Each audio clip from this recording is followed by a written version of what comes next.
Hello, this is Voice Your Mind podcast from Listening. Welcome to our show where we talk about the unheard who have no one to share about their insecurities and past trauma, or even having difficulty opening up to people when feeling down.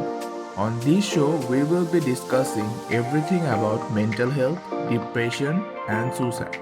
We listening are just ordinary people who are or were in your similar state and are currently encouraging ourselves and learning to improve our state of mind. So here we are taking a step towards motivating you to get better with us every day of the week. So without any further delay, let's get started with the episode. Hi, so today we have Bella Paige with us today. She is a brain injury and mental health advocate. Hi, well, thank you for having me. It's our pleasure to have you. Even I personally feeling proud too that I could interview you. It's my pleasure actually. Our organization gave me this opportunity. So at first, we would like to know you had a good day or not. So how are you doing at Uh, present t- with life? yeah, today's pretty good. Yeah, busy but good. Okay. Okay, so at first, we would love to know that. I mean, tell us a little bit about your journey. Like, you can summarize that thing. Yeah, for sure. So I have had over 10 concussions or brain injuries, depending on what you want to call it. I have become quite the concussion advocate. I ended up having to do high school and college a lot different than most. And I decided that I need to learn how to help people. And one of my big focuses is mental health because I found it was really missed when I was going through multiple doctors, physicians, specialists. A few people mentioned it, but no one ever realized how big of a problem it was. So I really like to focus on that aspect. So you were an athlete.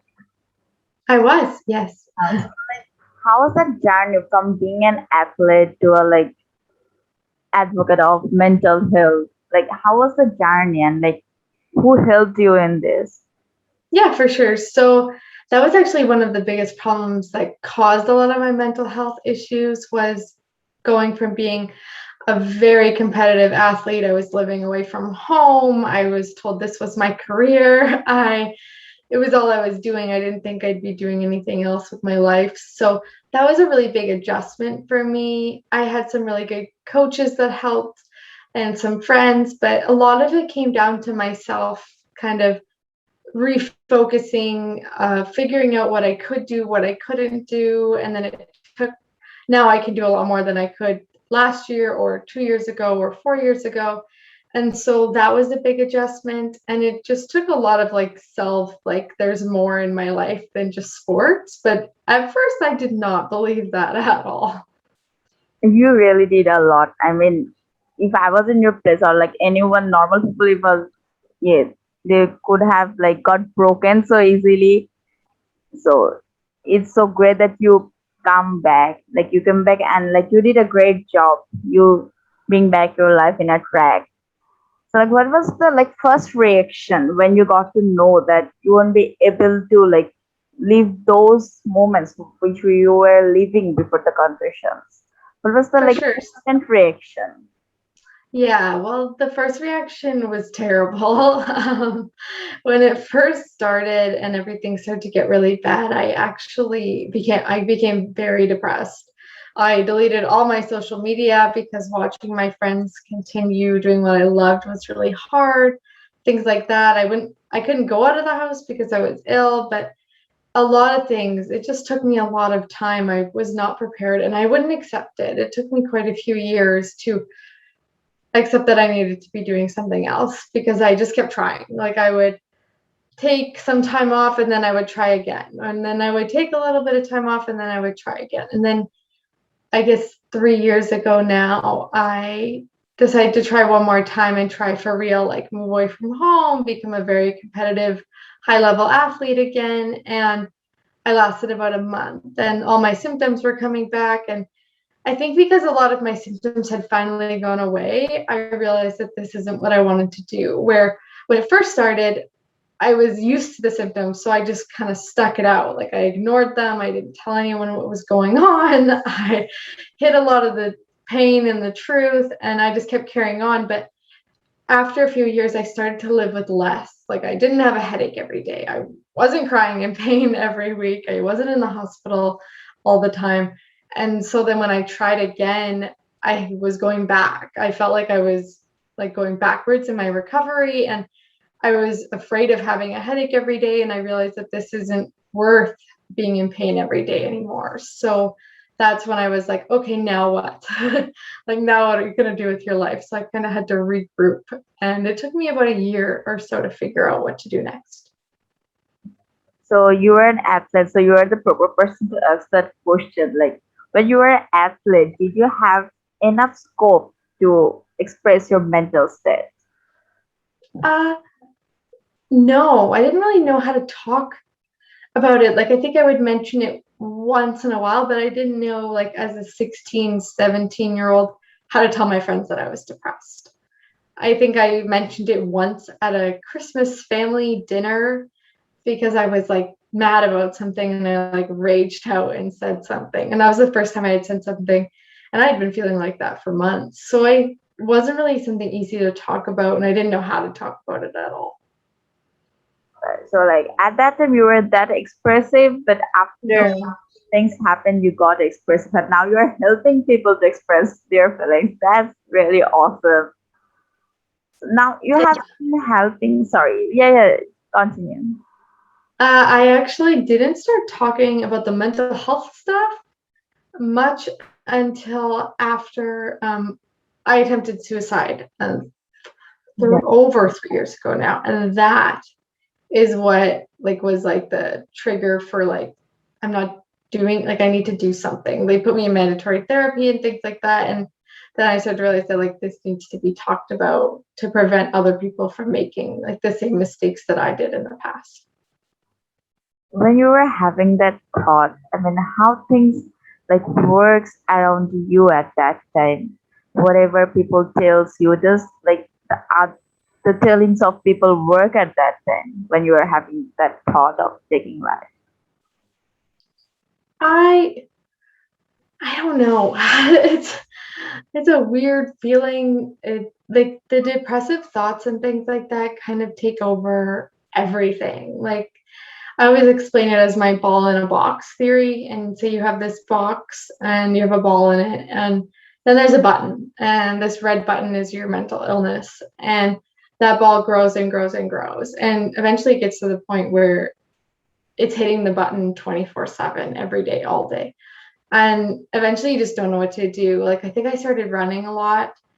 I was running like 3 times a day just to handle the stress. And I remember my mom was really concerned, and she's like, this isn't normal for you. Like I've always been really like athletic, but like I don't really like running. And she's like, you're running a lot, like slow down, eat something, you're losing weight. Like I just the stress and things I couldn't handle, but I didn't know how to really talk about it. It took me actually going to therapy to learn how to talk about it.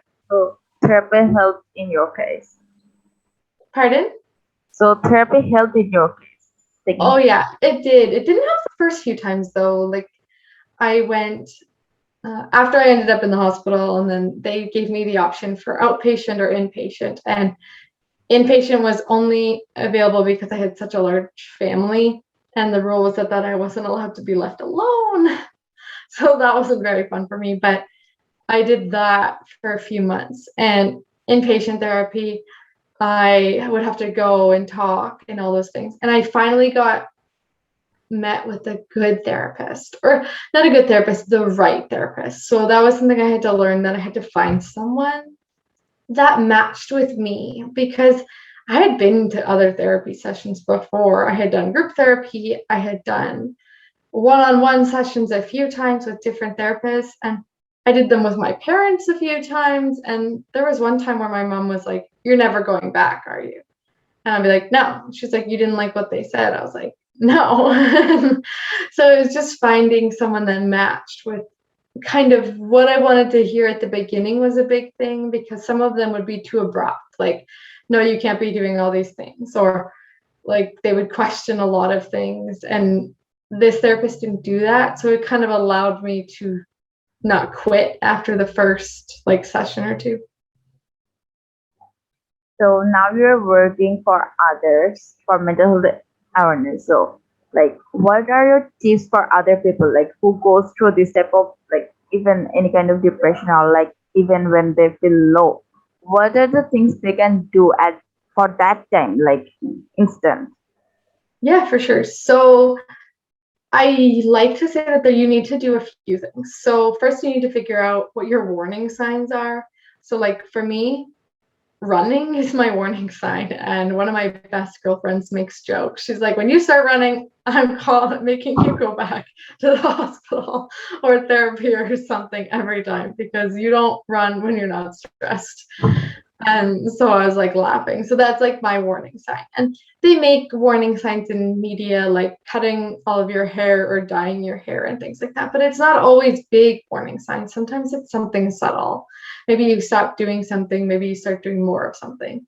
So there's things like that that you need to pay attention to. And the other thing is finding ways to calm bad thoughts. So like I had brutal thoughts, like I'd be driving and it'd be like, why are we living like this? You're in pain every single day. You can't even think, you can't read a page and remember what it said.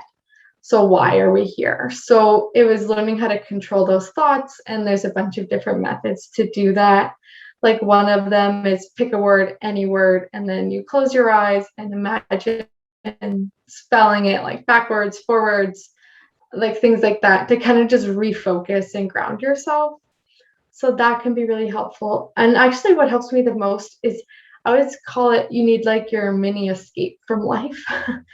And we all need one. And whether it's coloring, I like puzzles if I need to, just like it's my healthy version of running. Instead of excessively running, I'll do puzzles because I can't think about anything else while I'm doing a puzzle because I need to focus on it. So that's really helpful. Reading a book can be helpful. Something that you can kind of clear your brain. Like I ride dirt bikes. That's really helpful. I do it. And it's just kind of like, okay, the stress is gone. And something like that, like you need your own, and it's going to be different for everyone, right? Like I ride dirt bikes and do puzzles. You could hate puzzles and dirt bikes, but maybe you like books or cooking or baking or crochet or just going for a walk. And you have to book it into your day. Like I find a lot of the time we tell ourselves that we need to do self-care and our schedules are crazy. Like my schedule is 24/7, 7 days a week. Almost everything is booked other than sleeping. And I actually book in my self-care. Like I will put in dirt biking. I will put in puzzle, like things like that so that you're making yourself do it rather than just, if I have time today, I'll do it. Make time for it because it's really important. So as you said, like you read books sometimes, like when you are like you are puzzled, but you are puzzled. So like do you have Yeah. a suggestion for our listeners, like what books are helping you to like calm yourself? I actually do audiobooks. And right now, all of the books I read and listen to are for my podcast because I don't have time to read for pleasure like I'd like to. And like I said, it's a balancing act. Like I work a lot and then I try to find other things to do. So the dirt biking has been my escape right now, but once winter comes, I have to kind of change it up. So I'm sure more puzzles will come out. But for books and things like that, it's books for people coming on my show because I like to read them before they come on. So that kind of fills my books up right now. That's correct. So I would love to know that how you are working for others. What is the method of your to work for others to like increase this mental health awareness and like you're working Yeah, for brain injuries too. for sure. So I have like the podcast and the website and all the social media. I don't like all the social media. Twitter confuses me, but I use it sometimes. And I'm doing it because something about brain injuries and concussions is it's very lonely. You kind of feel like you're the only one out there. What you're going through, like concussions are invisible, and so is mental health. So everything you're going through, no one can see. So I think it's really important to create awareness for those things that no one knows that it's happening to you. Like, I released the podcast and I tell this to people a lot. I had friends message me that I hadn't talked to in a few years from high school saying, "Oh, I didn't realize you were going through that." When I was in the hospital, like for, I don't know, so many times during all that, but they didn't know because we weren't that close, or I just didn't tell that many people. Or when they saw me, I looked like I look right now. I was bubbly and happy and smiling, and they didn't understand that I was going through a lot, that I had maybe taken 10 different medications that day just to be there, but they couldn't see that. Yeah. So, I mean, so this is the way you have been working for this, but do you talk with someone personally when they want help from you or something? Yeah, for sure. So I do one-on-ones. I don't really advertise the one-on-ones. It's more just people reach out and I do them. I haven't really needed to, but I do like little sessions with people when they just want to talk about their mental health, talk about people that they need to reach out to. So I've helped people get different resources in their area or virtual resources because they don't know how to find them, or they don't know where to start, because you search concussion help on the internet and so many things populate and you don't know what's real, what's legit, who should I talk to, who should I not. So I do lots of that, lots of mental health tips and things like that. So lots of people can reach out for those kinds of things. And then also people, by listening to the podcast, you probably get the most help other than like the one-on-one kind of reach out. Available on the podcast. Pardon? You're mostly available there, but you also do one-on-one. Yes. Like, I mean, like therapists, you do that too. Yeah. That's Yeah. So, like, do you have any present? Like, are you working? Like, are you doing any campaign or something at present? Like, or any big work that you're doing at present? Right now in person, I don't actually do anything, mostly because of COVID Yeah, yeah. and because of a lot of the time how it works is I talk to people around the world. So the other day I met someone from Australia. Well, we have a 12 or 13-hour time difference.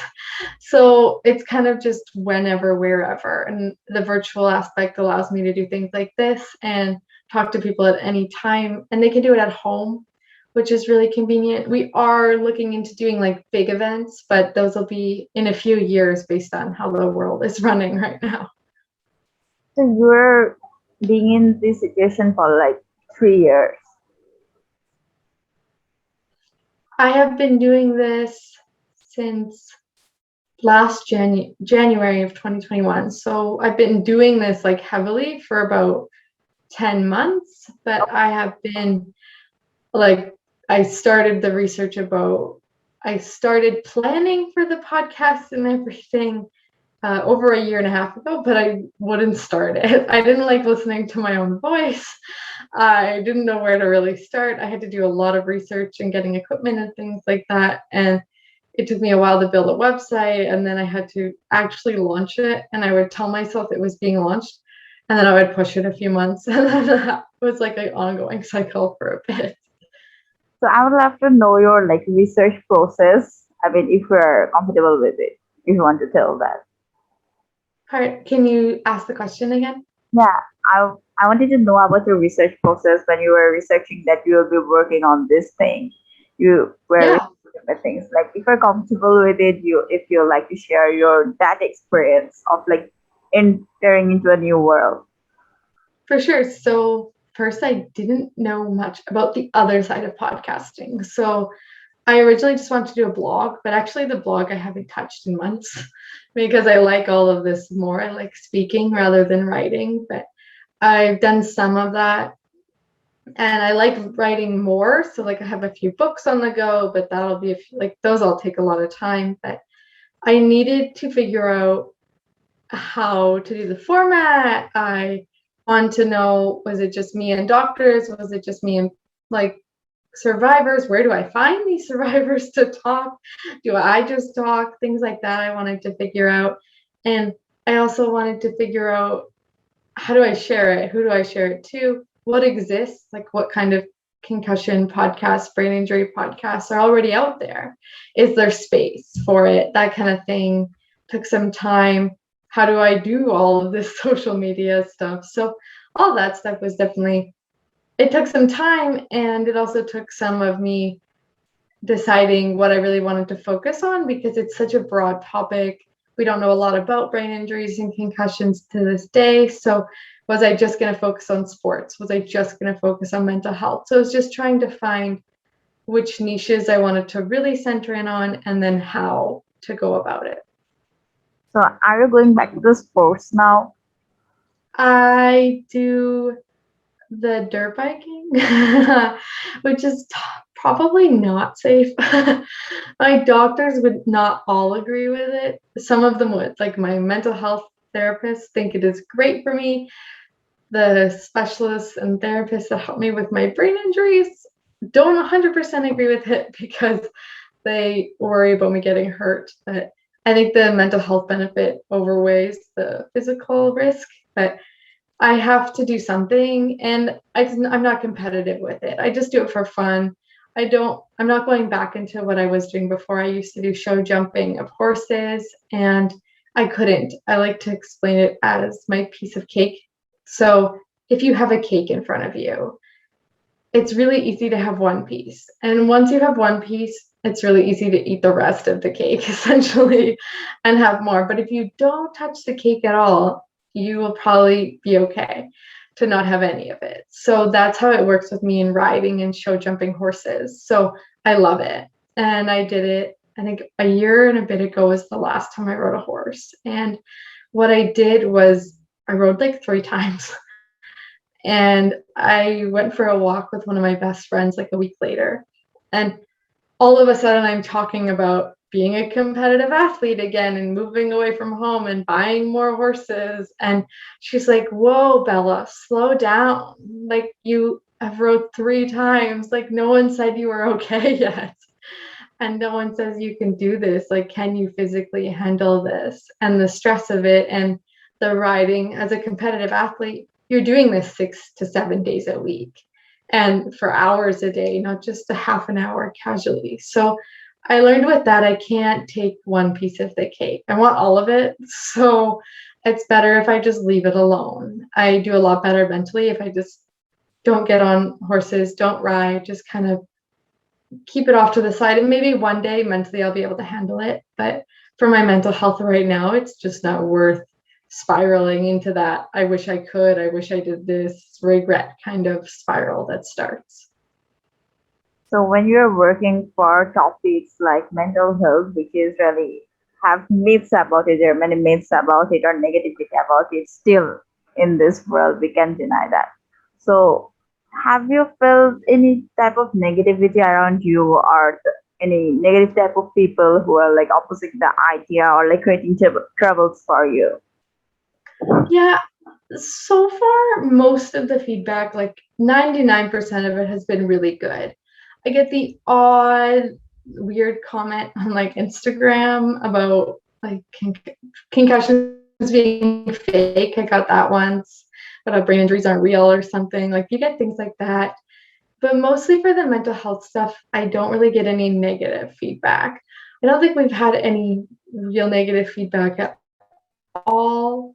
I've had a few people, it's emotional and triggering for some people, like episodes that talk about, like we had one episode, I think, that I did just myself, that was very triggering if you had like dealt with mental health, suicide, depression, and things like that. So we do try to put warnings in place for that, just so that people don't get, if you're doing really well and maybe hearing about someone else's mental health won't help you, maybe it'll make you worse. So we try to kind of create warnings for really like emotional episodes and things like that. But otherwise, I find nobody's really against what we're doing. So that's really good. But like, do you think that the support for it, or like people should support it more, or like people should get like more increased awareness for it, like on a daily basis? I think we need to talk about it more, because for example, I ride dirt bikes. Okay, so a week ago, I was at a dirt bike track riding with a bunch of friends, and I met someone new. And the first thing he said was, oh, what do you do for work? Like we were talking and I said, I help people with brain injuries and concussions for a living. And he's like, oh, I've had a few of those, it's really common in the sport. And he goes, oh, does you ever focus on the depression stuff? And it kind of hit me like, that's the first thing that comes to your mind when you think of a concussion, is that you were depressed. And I think it's important that that's a very instant connection that people make all the time when they think of brain injuries that they've had. They think of their mental health deteriorating. So I think it's important. I know now I talk about it all the time, and I've had more people open up to me than I ever expected. Like if you sit there and you're with a close friend and you mention your mental health, or that you've been really down lately, or that you've been depressed, there's a very high chance that they felt the same way. And maybe they don't feel that way right now, but it's very likely that they will talk about it too. And it's just shocking that the percentage of people that have gone through it compared to the percentage of people that talk about it. And it's not an easy subject to talk about, but we look at it like you're mentally ill, so you're crazy, or you're so depressed that you sleep all day, or you can't function in society. And people don't realize that I was severely depressed and a university student, and I had a job, and I rode horses. And like, you can be completely functioning and mentally ill and depressed. It does not mean that you can't function as an individual. It's just you're struggling a lot in the background. So I think that's really important for people to recognize that depression isn't just sleeping all day. And sometimes it is. Sometimes depression is not cleaning your room or not wanting to get out of bed. But there's lots of people who have high functioning depression where they're living their everyday lives and you wouldn't know that they're suffering like they are. Yeah, I mean, and like they're not sharing their experiences make it worse for them, maybe. Yeah, I think talking about it isn't easy. Like I had one guest talked about his suicide experience for the first time in his life. And actually, I think it helped him a lot to talk about it with someone. And I think it takes time, and you have to be in the right place. Like I wasn't in the right place 6 years ago. If you tried to talk to me about this, I would have just had a meltdown or gotten angry or lashed out. So it's definitely something that takes time, but I think lowering the stigma about it is really important. And a lot more than like you see those social media posts on Facebook, and they kind of drive me nuts actually, that are like, call me anytime if you're struggling, even at 4 a.m, I'll be there. And like, I get they're trying to make a difference, but that's not making a difference. It's not enough to help anyone. No one's going to call you at 4 a.m. because you made a Facebook post, like I think it takes a lot more and being a lot more open than things like that. Like if I want someone to share the story with me, maybe I will have to go forward to understand that. Yeah, or like lots of people have started, opening up and telling people like, I was struggling and now I'm doing really well. Like even just adding like a little blurb to that, call me at any time, makes someone be like, oh, they actually understand this. Maybe I will reach out to them. So things like that can kind of just add a little bit more of a personal factor to it, rather than just lots of those resharing posts, like people reshare. Well, there's no personal connection to that at all. Like you're creating awareness. Yes, that's fantastic. But are you helping people? Probably not. And like again, I would like to ask you, as you told that you went to the therapist, but every therapist didn't work for you. That one No, individual probably not. work for you. So for different people, different therapists may work, but how can they find that perfect one for them? Like, what if they go to depression? Like, I'm not even getting my therapist. Yeah. So the biggest thing about therapy, is actually the cost. I am learning. It's very daunting to a lot of people, because when you hear of therapy, you think it's like $100 to $200 a session, which definitely adds up quick if you're going a few times a week or once a week or whatever works for you.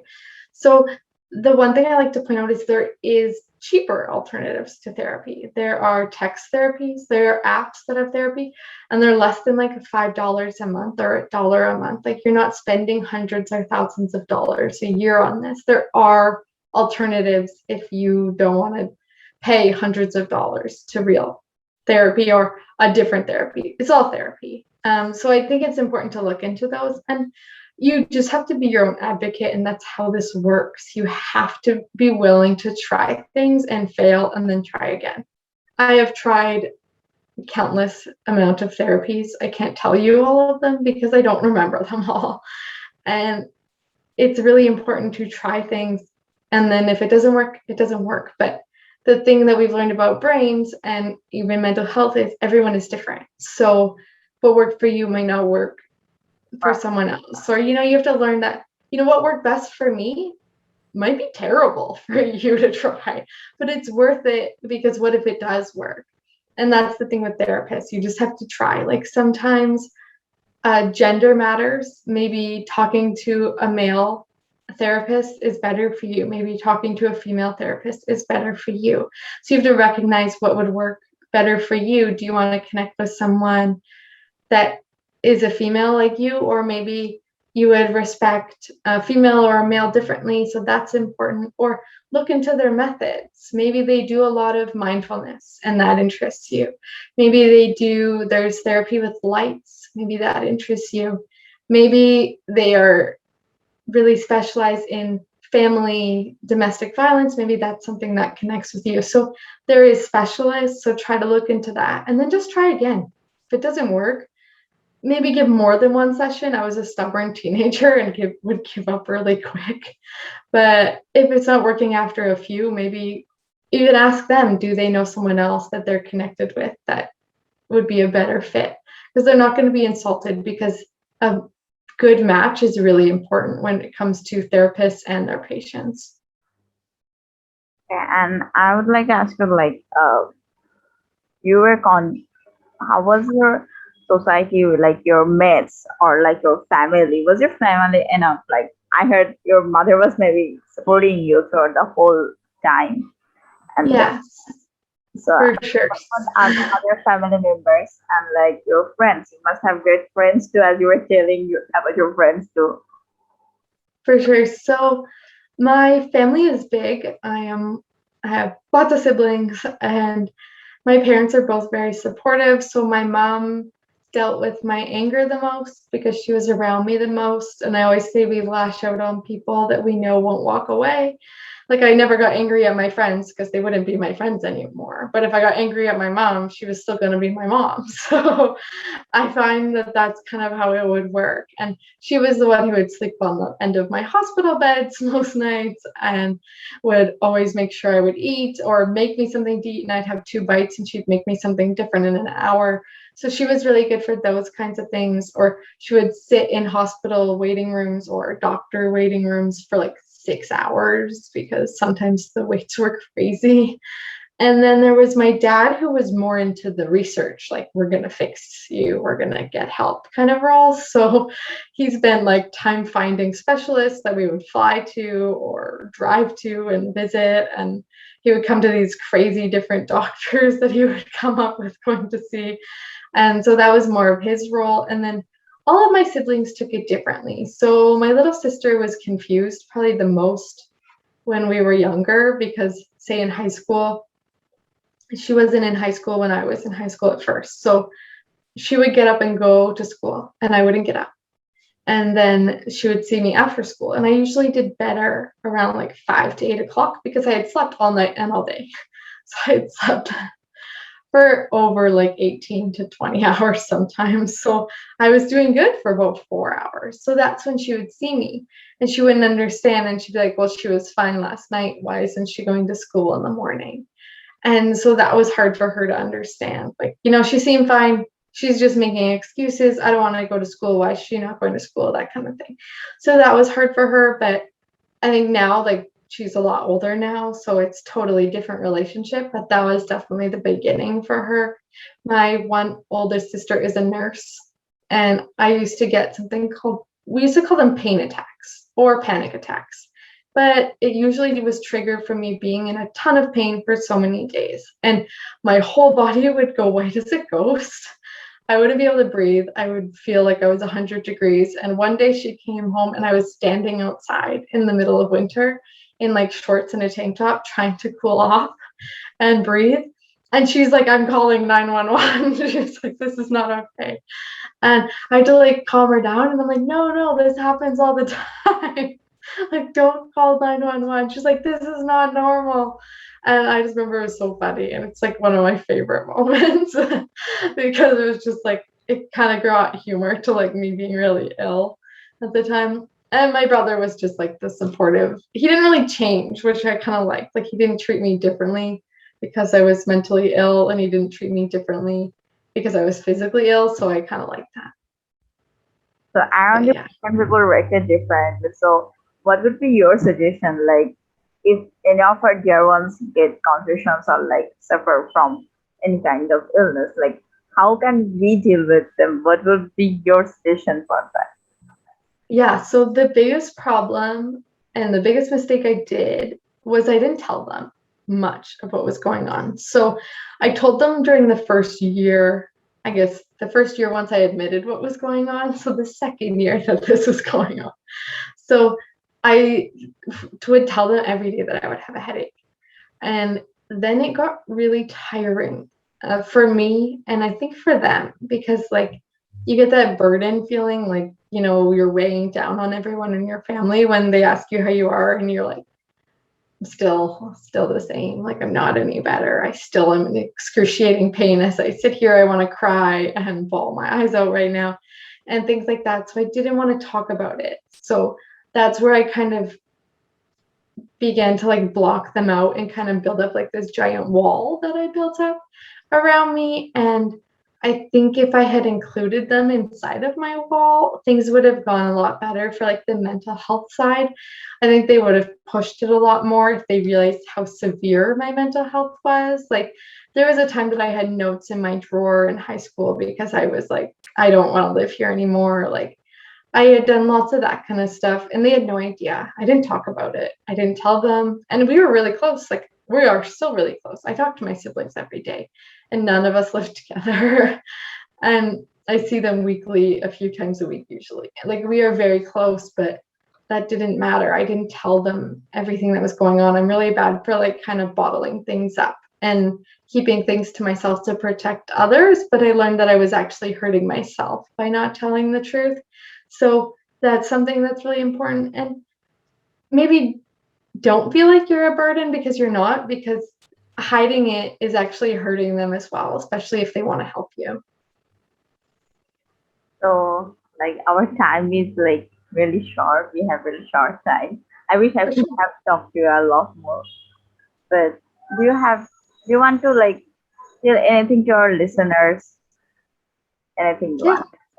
for sure. Well, first of all, if you are suffering from mental illness or mental health or just any illness, because they all have different struggles, but a lot of the struggles connect. And a lot of people don't realize that. Definitely reach out to me. You can find anything out on my website, which is postconcussioninc.com, or on the podcast, which is the Post Concussion Podcast. So like everything can be found there, or on social media as well. But you just have to keep your head up and definitely take it one day at a time. You can't beat yourself up because today was bad. Doesn't mean tomorrow will be bad. So that's always something I think it's important to remember. Yeah, thank you. I mean, it is really nice. Like, you're such a beautiful soul. I have to tell you that. And like, everyone should be proud of you. I mean, even I got to talk to you for like around 40 minutes. I'm really being so proud of you and getting that positive energy from you. Yeah, well, thank you so much for having me on. Yeah, thank you. So it was all for today. This was your host, Dima, and Cynthia will be signing off. And that's the end of today's episode. I know taking action is quite a hard job to do, so I hope the advice and insights we got today will help you to take the leap of faith and pursue your dreams. You can share your story with us through the first link in the description box, and don't forget to subscribe and leave a review on the Apple Podcast. We will come back with another episode. Till then, keep healing, learning, and growing. Thank you.